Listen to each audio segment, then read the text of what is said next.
Boss is back. కొత్తగా ఉంది physique. పూర్తి వివరాలకు చదవండి రేపటి సాక్షి హైదరాబాద్ ఎడిషన్. మంత్రి సవిత మహిళలను అవమానించారని మండిపడ్డారు అనంతపురం జిల్లా వైఎస్ఆర్సీపీ మహిళా విభాగం అధ్యక్షురాలు శ్రీదేవి. డీబీటీ ద్వారా వచ్చిన డబ్బుతో మహిళలు గంజాయి, మద్యానికి బానిసలయ్యారని చేసిన మంత్రి సవిత వ్యాఖ్యలను తీవ్రంగా ఖండించారు. వెంటనే రాష్ట్రంలో ఉన్న మహిళలందరికీ క్షమాపణలు చెప్పాలని డిమాండ్ చేశారు.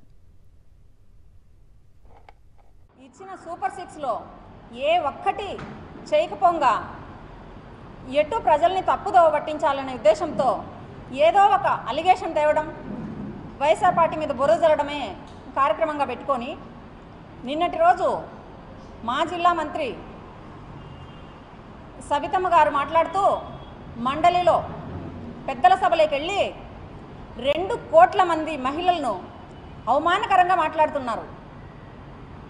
మహిళా సంఘాలకు స్వయం ఉపాధి ఇవ్వకుండా జగన్మోహన్ రెడ్డి గారు డబ్బులేసి వారిని మత్తుకు, గంజాయికి అలవాటు చేసినారని చెప్పి మాట్లాడుతున్నారు. మీకు సిగ్గుగా అనిపించలేదా?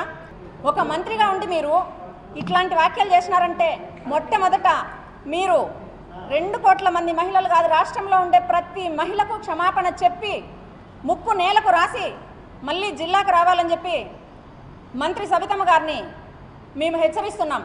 ప్రతి మహిళ కూడా ఏదో ఒక కార్యక్రమానికి ఉపయోగిస్తుంది, కానీ మహిళ చేతిలో డబ్బుంటే గంజాయి దాగి, మందు దాగి మత్తుకు బానిస అవుతున్నారా? ఎట్లా మాట్లాడినావమ్మా నువ్వు ఆ మాట?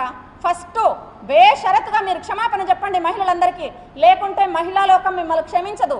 మీ పైన నిజంగానే మేము కేసులు కూడా పెడతామని చెప్పి నేను తెలియజేస్తున్నాను.